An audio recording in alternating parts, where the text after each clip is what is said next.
¿Y quién puede leer Job? Bueno, este es el título. ¿Y quién puede leer Job, capítulo 1, versículos del 13 al 21? Quien lo tenga y lo pueda leer, por favor. Gracias, Pepe.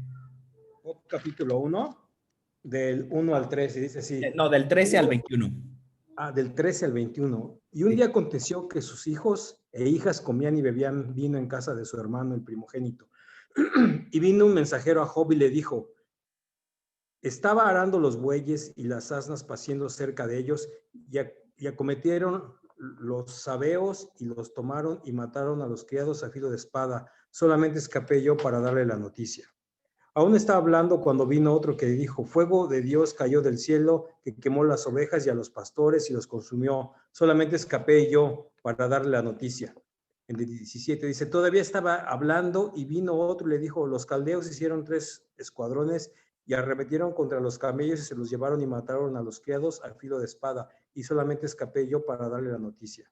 Entre tanto que hablaba, vino otro que dijo, tus hijos y tus hijas estaban comiendo y bebiendo en casa de su hermano el primogénito, y un gran viento del lado del desierto azotó las 4 esquinas de la casa, la cual cayó sobre los jóvenes y murieron, y solamente escapé yo para darte la noticia.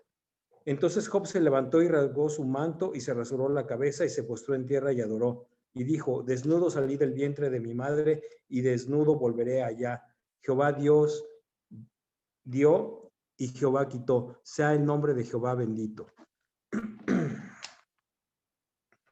Muchas gracias, Pepe. Bien, pues aquí vemos algo, la verdad, bien fuerte, ¿no? ¿A poco no? Yo creo que todos en algún momento de nuestras vidas hemos pasado por algo así. Porque la Biblia, lo maravilloso de la Biblia que a veces la gente no entiende es que cree que la Biblia habla de personas perfectas, sin problemas y con un mal concepto de santidad o de que una persona es santa. Y entonces no nos creemos aptos para recibir la bendición de Dios, porque decimos, es que yo soy una persona con problemas, con situaciones difíciles, con todavía cosas que es más, me podrían dar vergüenza platicarlas. Y entonces pensamos que las cosas de Dios están muy lejos de nosotros, pero la verdad es que no. Y Job es uno de los tantos ejemplos que la Biblia nos da acerca de cómo pues las cosas le suceden a cualquier persona. No sé por qué a veces hay personas que creen que no, pues como es cristiano no le deberían de pasar estos problemas.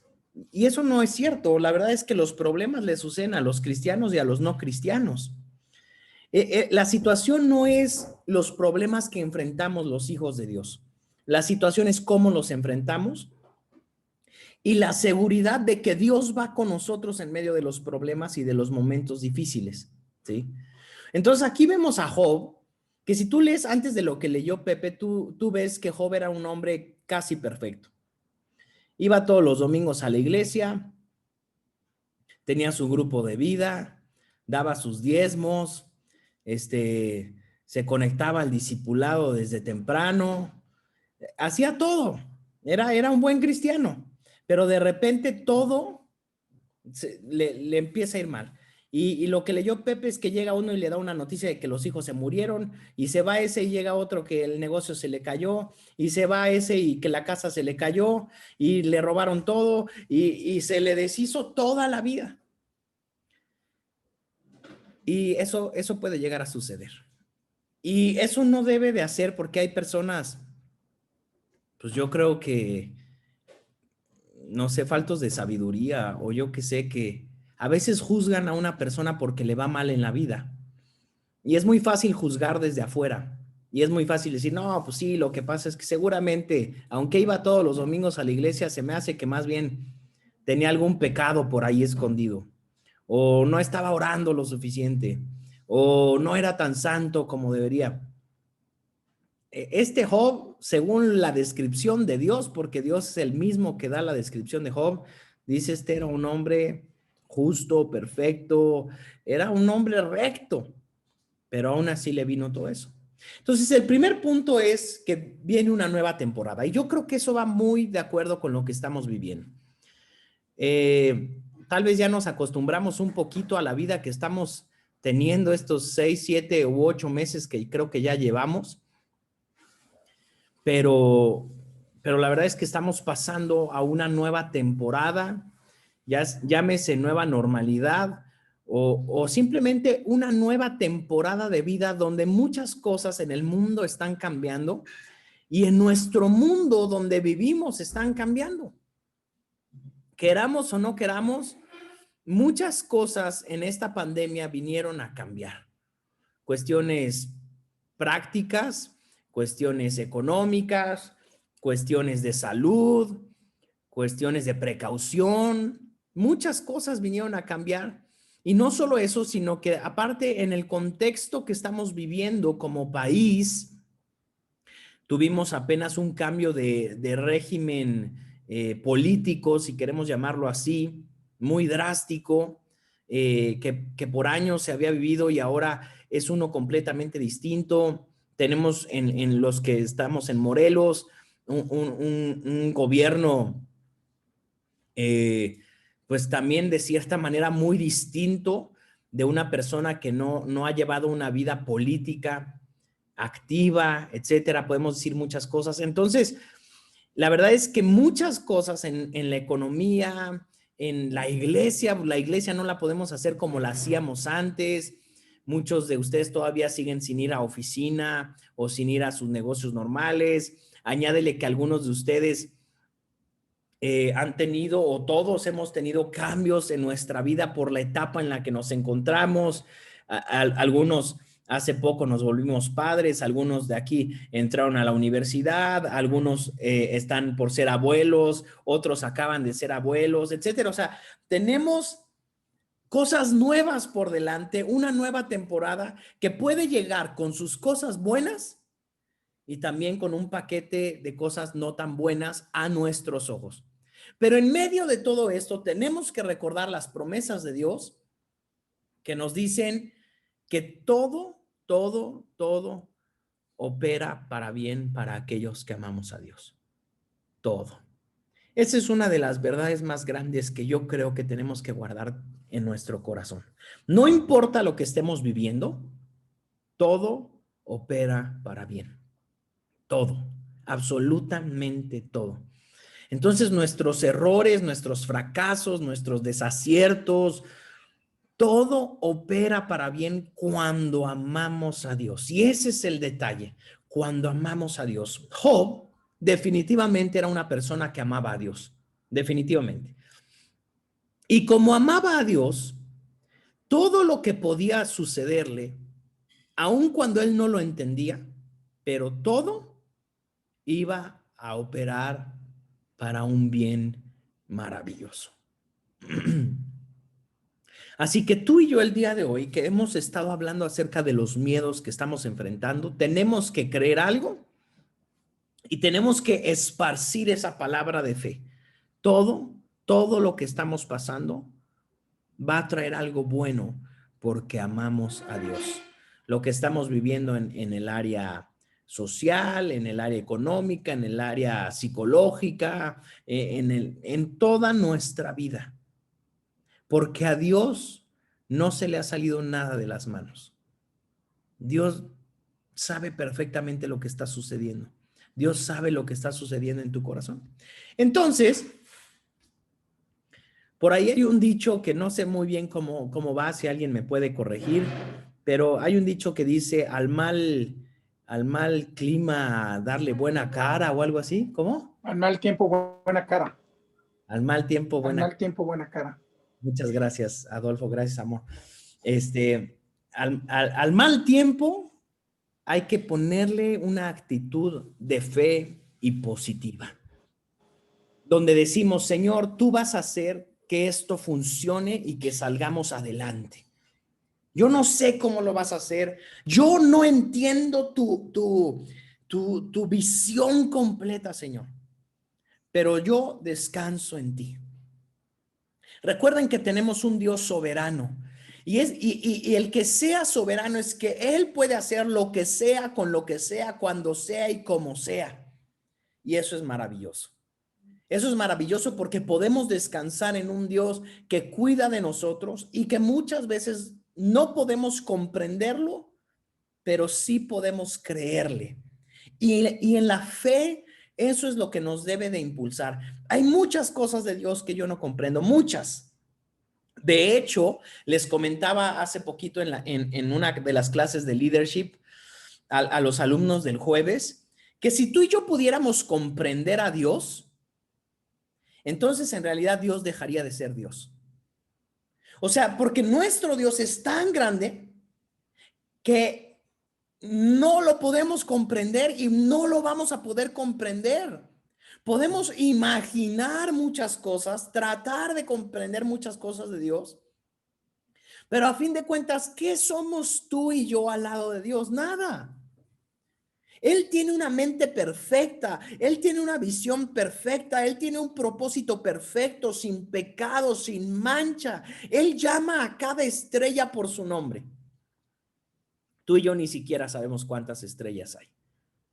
Él sabe perfectamente cuántos cabellos tienes. Tú y yo no podemos hacer eso. Entonces, la verdad es que la vida en Cristo es aprender a descansar en nuestro Dios.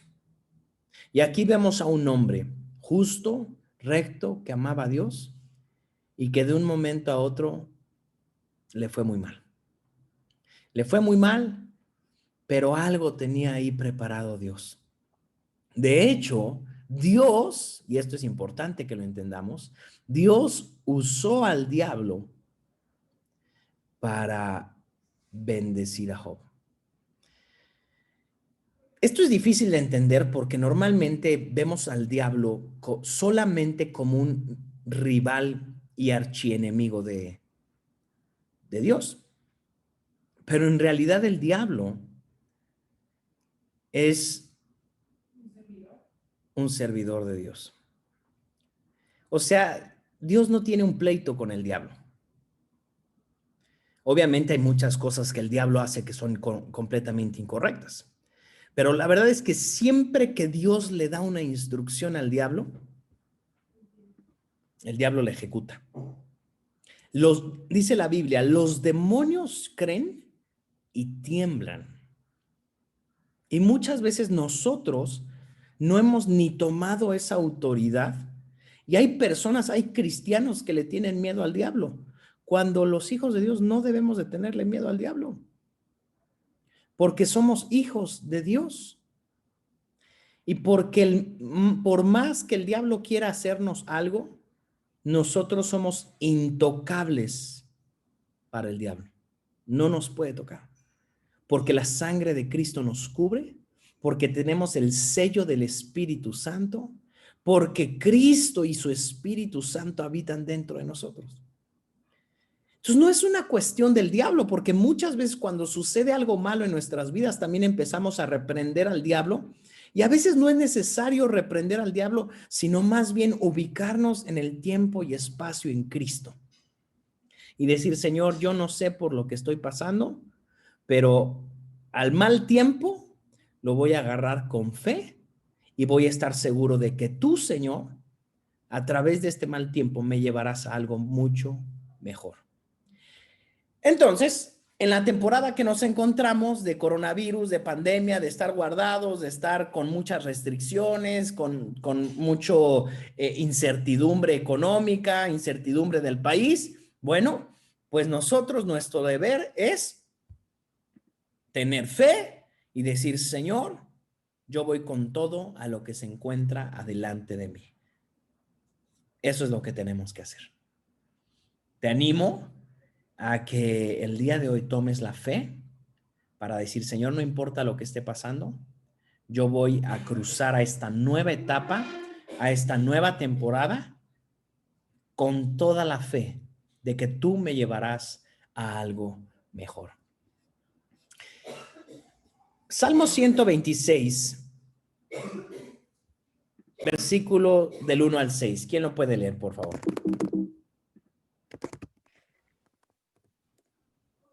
quieres yo lo leo.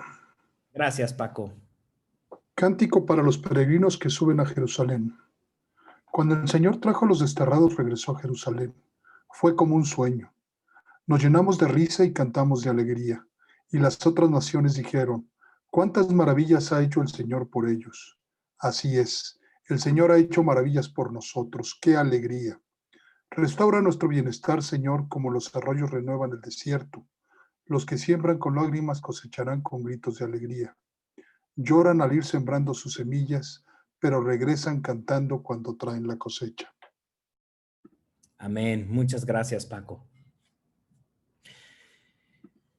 Aquí quiero hablar sobre algo que considero muy importante porque yo hablé de la fe. Y una cosa es ser positivo y decir, no, sí, todo va a salir bien. Pero lo positivo nos alcanza hasta un punto. La fe nos lleva mucho más allá. La fe no solamente es decir todo va a estar bien, que definitivamente es un primer paso. La semana pasada hablamos de pensar con fe, de hablar con fe y de vivir con fe. Entonces sí hay que pensar con fe, sí hay que hablar con fe, pero qué importante es que nuestra fe, nuestros pensamientos de fe, nuestras palabras de fe vayan acompañadas de actos de fe. Y me encanta lo que dice estos últimos versículos. Dice, los que siembran con lágrimas cosecharán con gritos de alegría. La fe nos lleva a sembrar con lágrimas.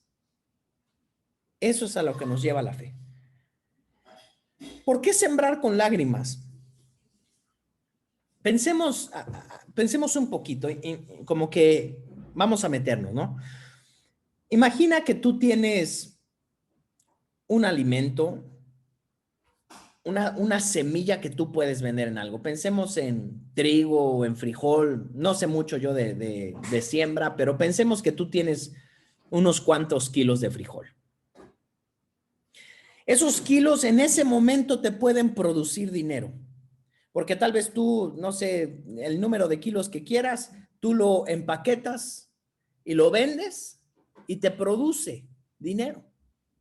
Pero en lugar de eso, para que el negocio continúe, hay algo importante que se tiene que hacer.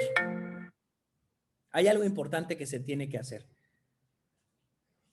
Se tiene que sembrar. Porque si dejamos de sembrar, tú vendes esos frijoles y en 6 meses ya no vas a tener cosecha. Entonces vas a tener dinero en ese momento, pero ya no vas a tener cosecha para más adelante.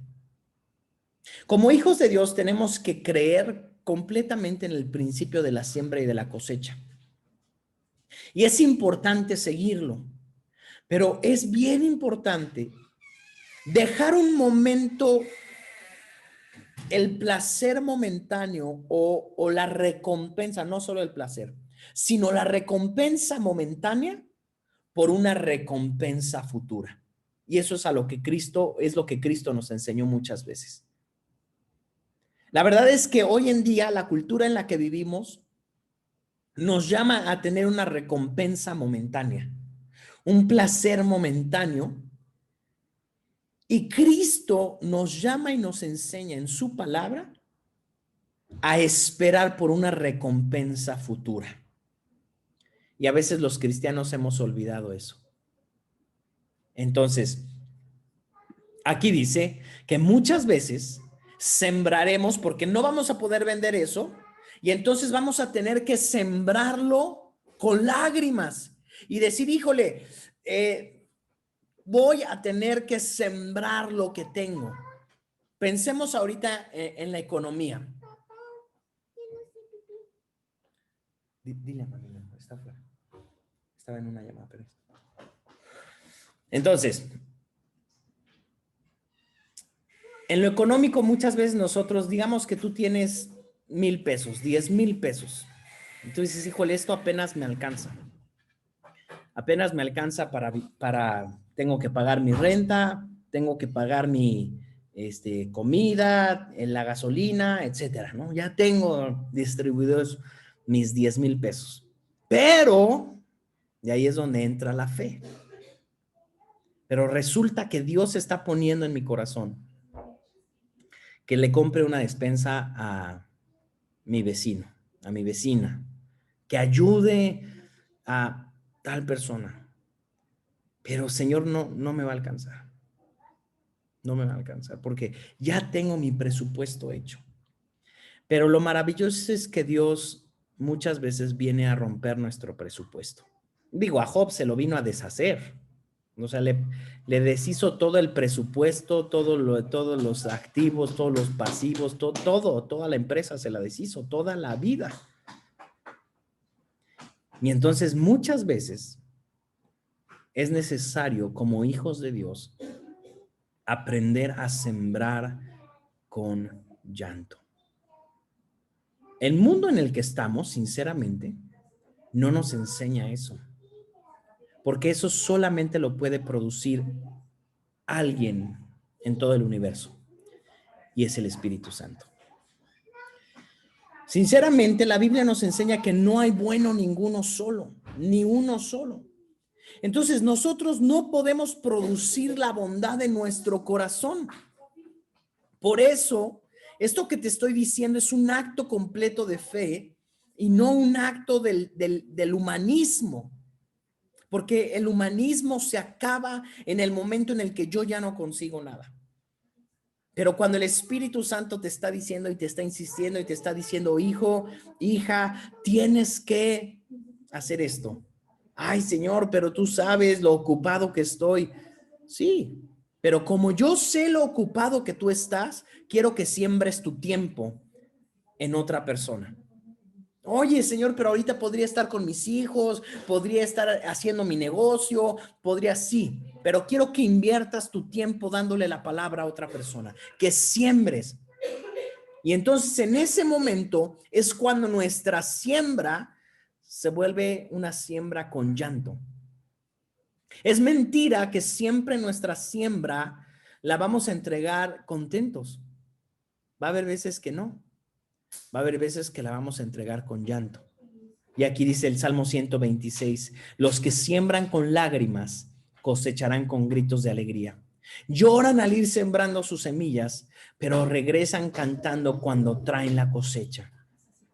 Y yo quiero decirte que ahorita, en estos tiempos de crisis, en estos momentos que estamos viviendo, donde es probable que algunos de nosotros estemos tal vez recibiendo menos o teniendo menos concentración porque las preocupaciones normalmente te traen menos concentración, el estrés te trae hasta dolor de cabeza, dolor de cuerpo, dolor de espalda y estás tan preocupado y es que ¿qué va a pasar con esto? ¿Qué voy a hacer con esto otro? ¿Cómo arreglo esto?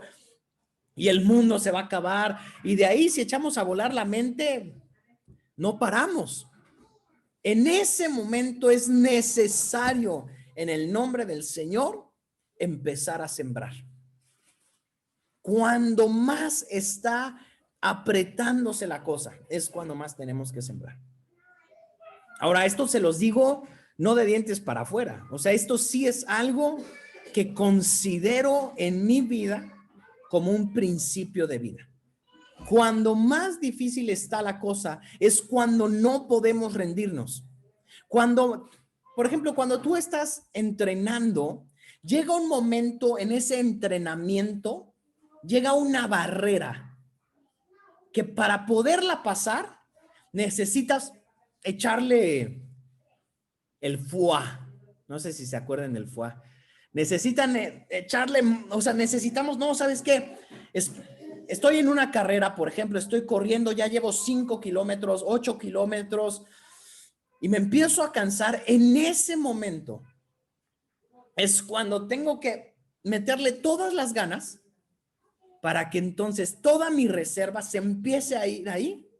Y en ese momento viene un breakthrough, como un quebrantamiento, un rompimiento que nos lleva a algo más. Entonces, en tiempos de crisis como el que estamos viviendo, son tiempos donde en lugar de decir, no, ya no voy a seguir buscando a Dios, ya no voy a orar, ya no voy a diezmar, pues ve cómo está la cosa, ya no voy a dar mi tiempo, porque aparte tengo un montón de trabajo y tengo que hacer esto y un montón de juntas y un montón. ¡No!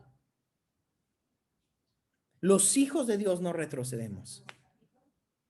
Entonces, los hijos de Dios tenemos que pararnos y enfrentar la situación y decir, si ahorita las cosas no están tan bien, es cuando yo más tengo que acelerar.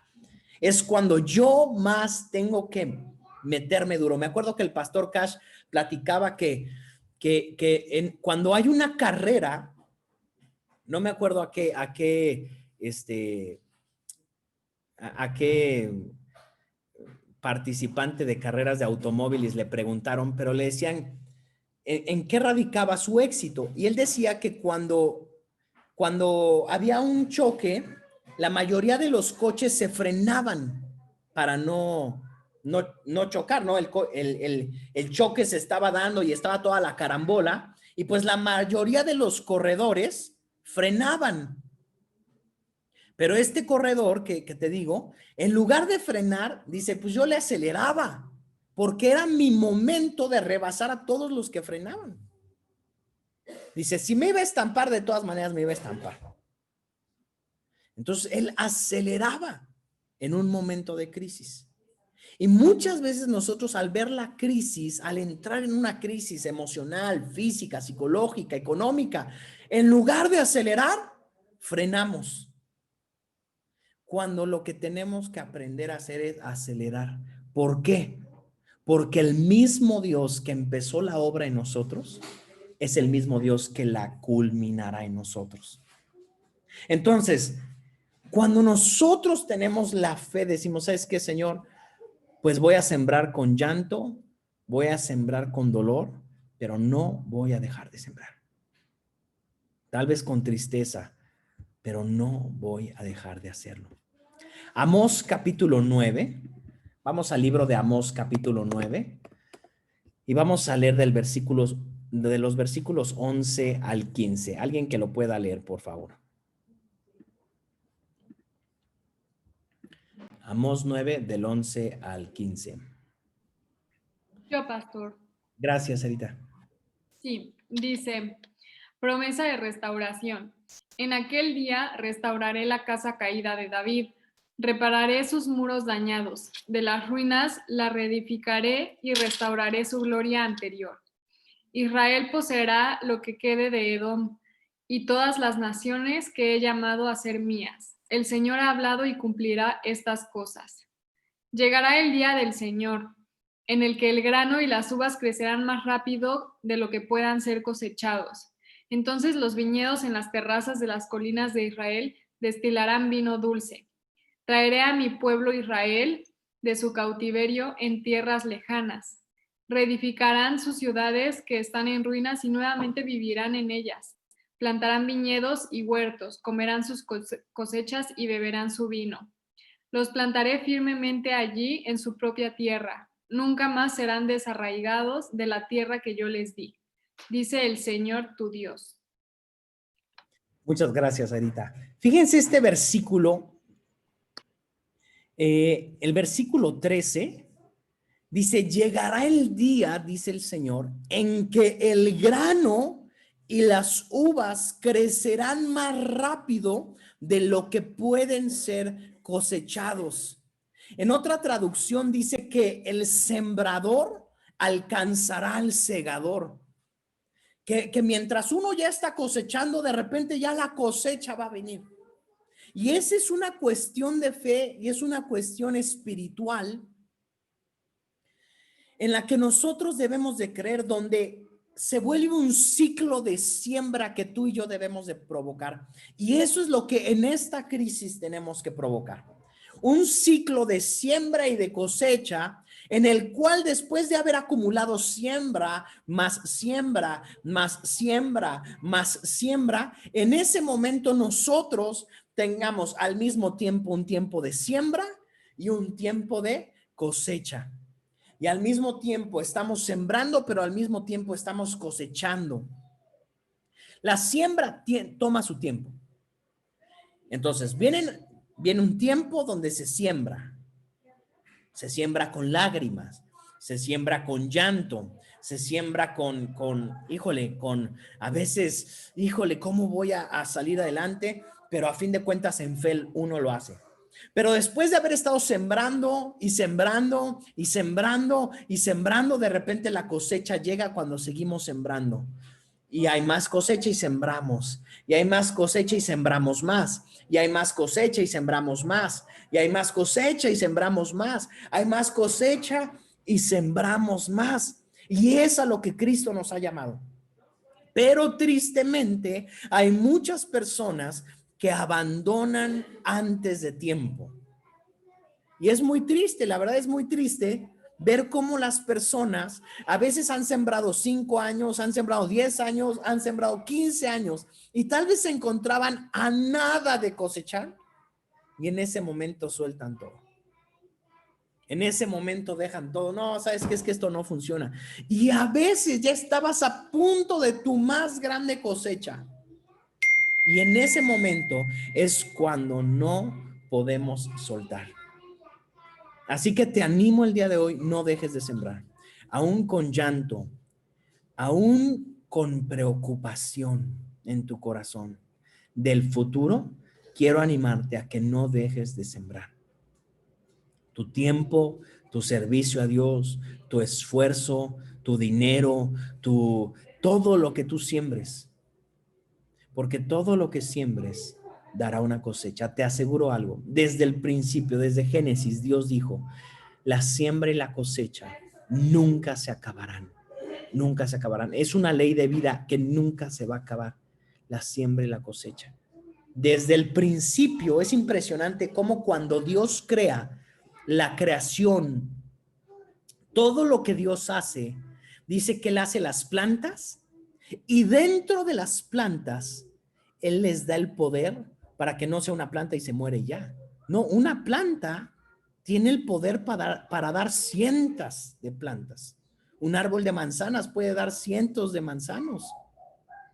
Y después Dios hace a los animales del mar y a las aves y lo mismo, pone una semilla en ellos para que se puedan reproducir.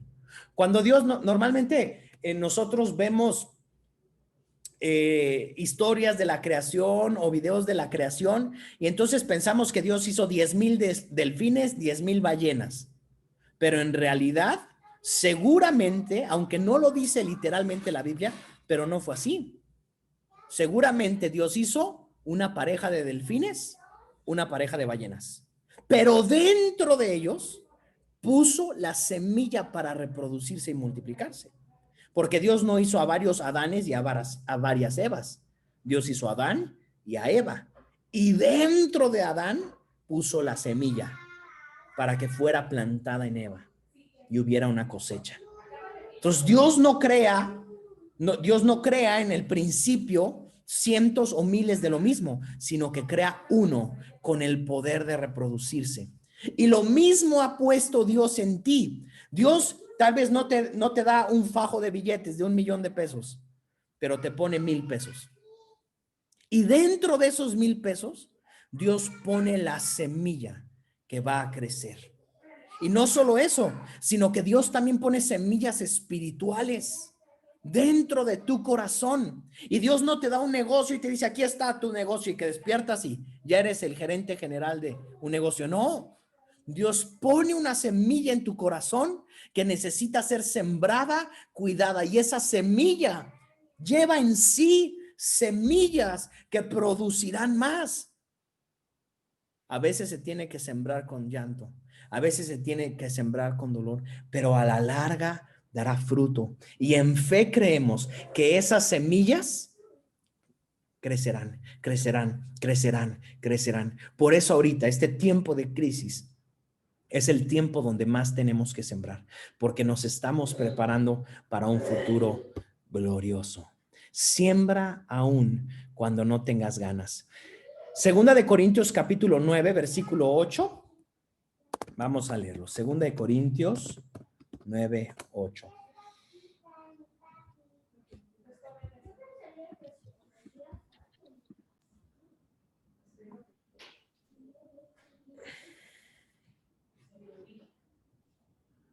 quiere yo la leo, pastor. Gracias, Mari. Dice, y Dios proveerá con generosidad todo lo que necesiten. Entonces siempre tendrán todo lo necesario y habrá bastante de sobra para compartir con otros. Gracias, Mari. Fíjense cómo Dios es generoso. Y si pueden leer todo ese capítulo, es un capítulo que habla acerca de la siembra. Y dice, Dios proveerá con generosidad, porque nuestro Dios es generoso. Te dará todo lo que necesites y entonces siempre tendrás todo lo necesario. Y me encanta esto que dice aquí. Y habrá bastante de sobra. ¿Para qué? Para compartir con otros. Cuando Dios desea prosperarnos, cuando Dios nos bendice, no es solamente para ti y para mí. Eso va en contra de la palabra de Dios. El decir, Dios me hizo rico por el simple hecho de que Dios me hizo rico, eso va en contra de la palabra de Dios. Porque Dios, a los hijos de Dios, no nos prospera solamente para nuestro propio deleite. ¿Podemos deleitarnos en eso? Sí, pero no es solamente para eso. Aquí dice, yo les daré con generosidad todo lo que necesiten para que tengan bastante para darle a otros. La vida del cristiano, la prosperidad del cristiano, la prosperidad del Hijo de Dios no se mide en lo que tenemos en el banco. Eso es un error. La prosperidad de los hijos de Dios se mide en los tesoros que hemos hecho en el cielo, en lo que hemos sembrado de tiempo, de esfuerzo, de dinero. Hay personas que el día de hoy, hijos de Dios, que tal vez tienen 2 pantalones, 5 camisas, pero todo lo demás lo han dado en su vida completa. Esas personas son millonarias, son prósperas completamente. Y hay cristianos que tienen un montón de ropa en su closet, pero no han dado nada. Tristemente no han hecho nada de tesoros en el cielo. ¿De qué equipo vamos a ser nosotros? ¿De qué equipo vamos a ser nosotros? Nosotros tenemos que ser de aquellos que honramos a Dios diciendo, Señor, no, ¿sabes qué? Me duele y con lágrimas, pero voy a regalar esto que tanto me gusta. Voy a dar esto que tanto me ha costado trabajo ganármelo. Me ha costado trabajo, horas de esfuerzo. Pero ¿sabes qué, Señor? Lo voy a dar. Y esa siembra producirá un gozo y una alegría que nada ni nadie nos podrá quitar. ¿Por qué nadie nos la puede quitar? Porque es un tesoro que se encuentra en un banco celestial donde no hay ladrones, donde nadie puede llegar a robar nada de eso. Tenemos que ser hijos e hijas de Dios, que aprendamos a invertir en ese banco celestial, en el reino de los cielos, y que nuestro gozo y nuestro corazón se encuentre ahí y no en las cosas de esta tierra. Porque las cosas de esta tierra nunca tendrán la capacidad de hacernos felices. Cualquier cosa se las va a robar. En cambio, las celestiales son intocables. Es una inversión intocable. Job capítulo 42. Y vamos a leer. ¿Quién puede leer del 12 al 17? Job 42. Ay, Dios. Del 12 al 17.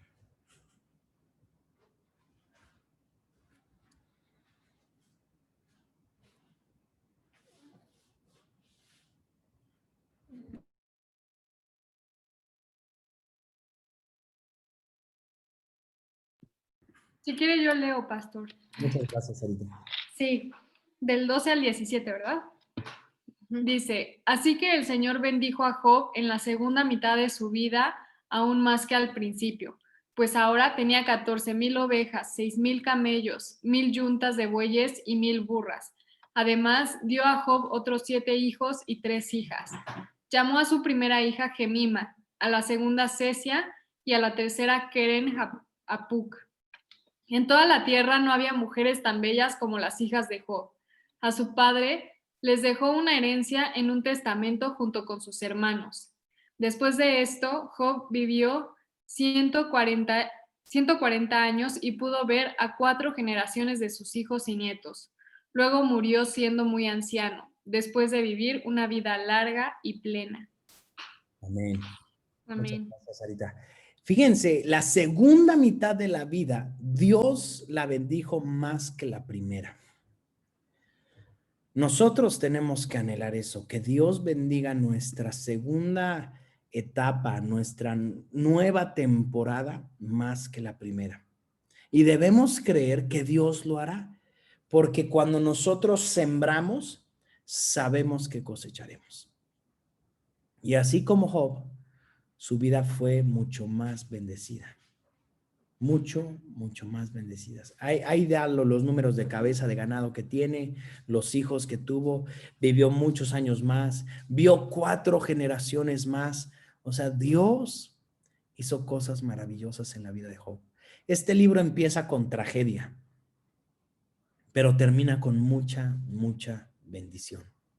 Tal vez esta temporada en nuestras vidas está empezando con tragedia, definitivamente, pero no va a acabar en tragedia, va a acabar en bendición, porque los hijos de Dios vamos a más.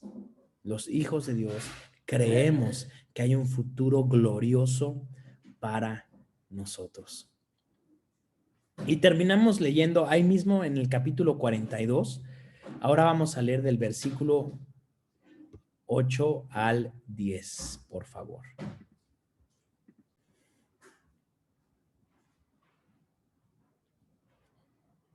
¿Quién lo puede leer?